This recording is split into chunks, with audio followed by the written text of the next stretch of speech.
Hi Emma, thank you so much for joining me today. Absolutely delighted to have you here. Pleasure.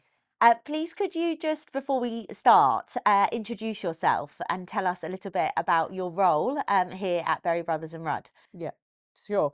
Hi, Frankie. I'm delighted to be here. I'm Emma Fox. I'm the chief exec at Berry Brothers and Rudd. I've been here sort of throughout my time with BB&R for 8 years now, of which the first three I was a non-exec director, and then I kind of jumped across the table and became chief exec about 5.5, nearly 6 years ago now. And I sort of say I don't lead the company, I steward the company because it's a family business that's sort of in its 328 years this year. So Amazing. it's a wonderful honour to do that. Brilliant, thank you. And can you tell us a little bit about your journey to getting to this point of joining Berry Brothers and Rudd and how you found yourself getting into wine? Yeah, I sort of fell into wine actually. I don't come from a wine background at all, but when I graduated from Newcastle University at the tender age of 21, my first role was with Bass, and Bass had an off-license chain, and I became a wine buyer in the off-license chain, and this amazing world of wine opened up to me, and I was kind of going off buying in Australia, New Zealand, Chile, Argentina at a sort of very tender age. And that's where I started to do my qualifications. I did my WSET diploma. And that's how I got into the world of wine. And it sort of stayed with me on and off during my career. Amazing. And you spoke earlier about the stewardship role Mm. that you see yourself having. Can you talk us through a little bit of the kind of opportunities that you saw when you were asked to be chief exec here and what made you decide that you wanted to take that step across the table as you Yeah. described? Yeah, I think BB&R is a very special company. It's still family owned, and because I was already sort of uh, embedded in the wine world, to be working for what I would say is probably the best wine company in the world was just an opportunity too big to pass.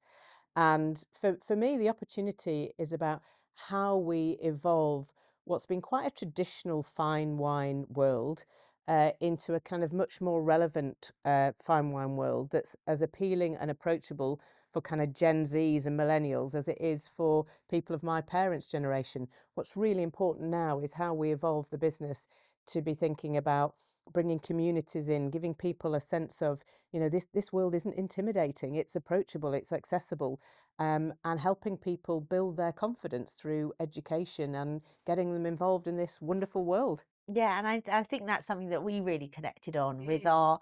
with my kind of mission, similar mission to do that in the world of finance. Can you talk us through some of the things that you're doing to try and engage that next generation as you're discussing and the changes that you've brought here? Yeah, I think probably the big thing we're doing is listening. So we're really going out of our way to speak to more people who are Gen Zs, who are millennials, and really listening to what they say, really listening to what they might find intimidating or where they find things unapproachable, and really helping them with that, and then thinking through our programs of events or education or how we approach people. So we're doing a lot more of that in terms of what we call kind of the big words, the customer proposition. What does that need to look like to really encourage the next generation of wine drinkers in? Because often collecting is quite intimidating, but actually we want to encourage people to kind of have a first foray into the amazing world of fine wine. Yeah. And when I personally think about collecting, I often think about it being a very kind of male dominated or male led activity. Do you find that your spread of collectors or people that are engaging is very male heavy? It's certainly a male dominance, I would say, in terms of the number of collectors. I think it's interesting when you look at the overall kind of wine drunk in the UK, the predominance of wine bought is women. But when it comes to collecting, it's men, and that sometimes tends to happen that women do kind of lots of the, let's say, supermarket shopping where, the majority of wine is bought under £10. But when it gets into the fine wine world, it becomes kind of an area that's kind of quite dominated by men. And actually, what we want to do is kind of really encourage everybody. It's such an amazing um, sort of hobby to have, to collect and to drink, to understand more about fine wine. Every bottle of wine has its own story. It's got its producers, and we really want to encourage more women into that world. Yeah. And I think it's great because sometimes women, I feel like we just don't always step forward Mm. into the spaces because of accessibility or whatever it may be, Yeah, not yeah, feeling a little bit intimidated, yeah, but actually just trying to kind of um, change that misconception absolutely. and make it that welcoming Yeah. is something that we're both looking to do. I mean, something you and I have spoken about quite a bit is this kind of level of confidence Yeah. and helping people just be more confident and feel able to ask questions. You know, there's no such thing as a daft question. So helping people educate, you know, we've started to do more female only events Yeah. so that women have got the opportunity and feel okay to ask questions. We've got two female masters of wine.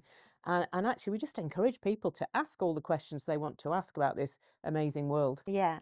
And personally, I was really struck that, such a fantastic business with Berry Brothers and Rudd, the fact that it's being led by a woman is just brilliant to see. And it was, you can see that the business is obviously thinking and evolving Yeah. and really starting to act, itself the Mm. way that you're trying to be.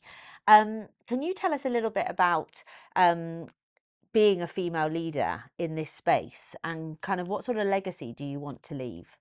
Ooh. Yeah. I mean, it's interesting. Our chair, Lizzie Rudd, she's one of the family, so she's a female chair. The company was started by a female, a lady called Widow Bourne. We don't know very much about her, and indeed, you know, quite a number of my direct reports are women. So we've got a great blend of women in the organisation. Yeah. I think in terms of and so that you know I'm a real believer in diversity, but not just gender diversity, diversity of thought, Yeah. diversity of background. You know, Yeah. just having a real sort of melange of people at the table because it's really important. In terms of legacy, that's a tough one. I think I think what an amazing legacy would be that the world of fine wine has been made much more accessible. People have become much more comfortable with it. They really enjoy it for what it is rather than feeling intimidated, and that through the work that we're doing with, you know, younger people and more women, if I could kind of leave knowing that we've had a much more, you know, the business is much more approachable and accessible, I would be thrilled. Brilliant. And if you, when you're kind of going about your day to day, is there any advice that you could give to other women who are running companies or launching their own things? What sort of advice would you give them, or what's the best advice you've ever been given?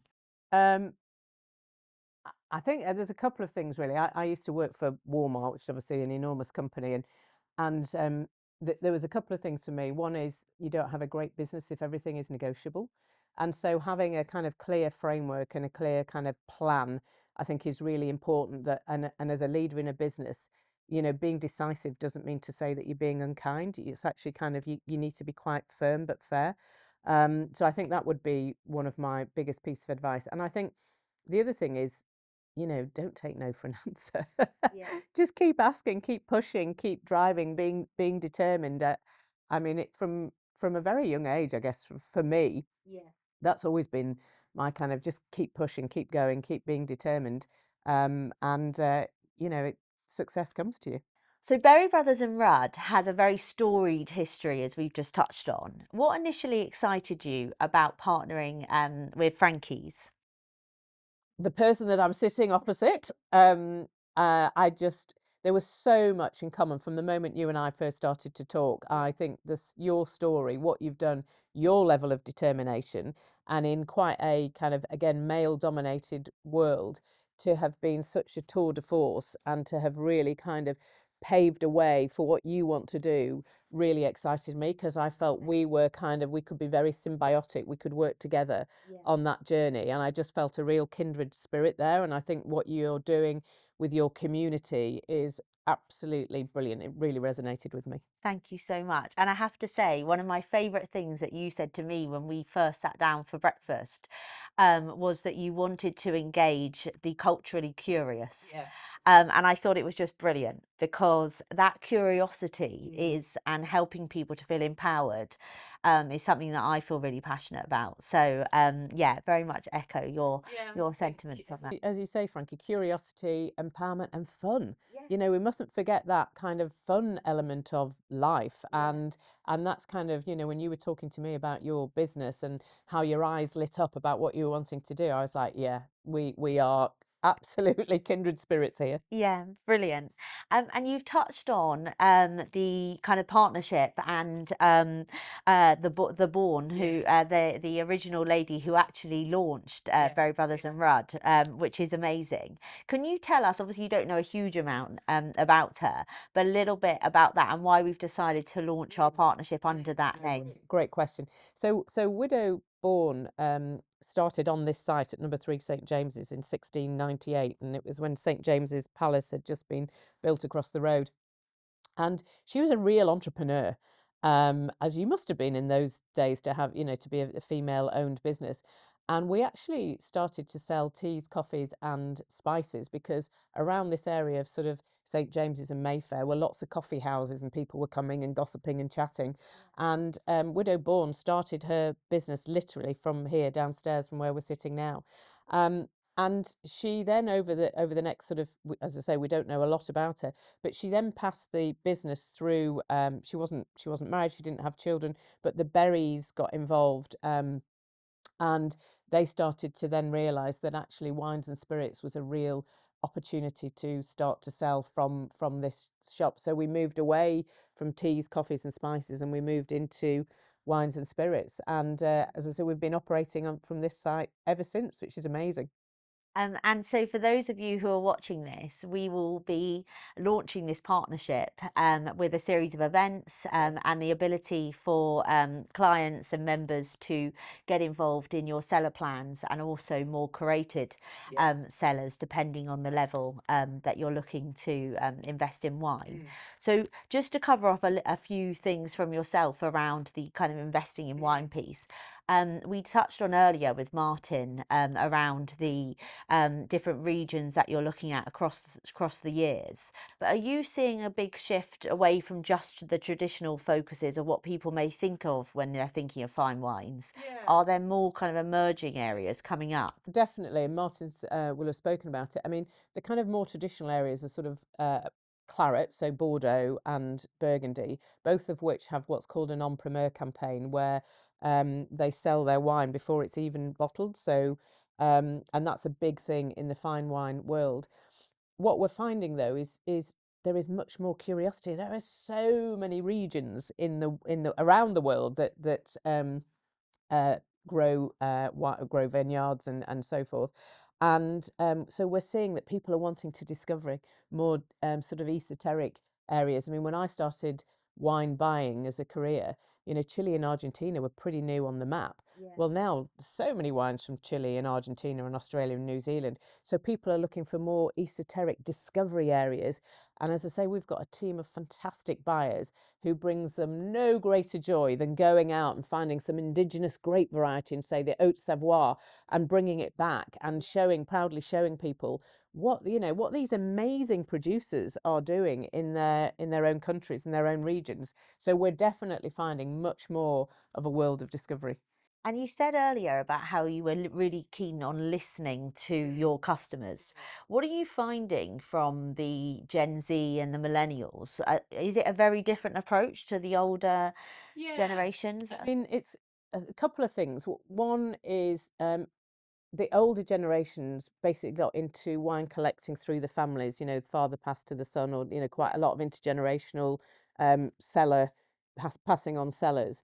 What we're finding more so with the Gen Zs is actually it's through friendships, and actually it's about a community, it's about a sense of belonging, it's about a shared passion. So us kind of enabling younger people to come together somewhere like here through a producer event or just a tasting, you know, canapes and tasting Yeah. is really important. And then we can really listen to what they want to do. And often we find that younger people don't want to start collecting immediately. What they want to do is just get some more knowledge, get a little bit more education in the way that they want to be educated. You know, what's a what's a great region at the moment? What's an up and coming region? Where, you know, which particular regions are growing in terms of allocation, for example, or, you know, they're all the things that Yeah. younger people want to learn about rather than necessarily the kind of Wine and Spirit Education Trust Yeah, way of the educating. traditional Yeah, approach. yeah. And if somebody watching this is at the start of their journey, what advice would you give them? Come on in. Come on in to number. Join. Yeah, please don't be intimidated. Be curious. Come in, talk to us. We've got a fantastic team of account managers who are always ready with a, you know, glass of wine or a cup of tea or whatever, just to sit down and talk to people and understand their preferences. Yeah, You know, that's so important. You know, it's about making it fun. yeah, And so doing that and understanding people and what they want to do, and do they want wines that they can lay down for a while or wines that they can drink sort of, you know, in the next 6 months, in the next 12 months, really understanding that yeah. is so important. And what really excites me about the Born Collective is giving people this space, this community where questions can be asked. You can meet other people that are on a similar journey to you. Yeah.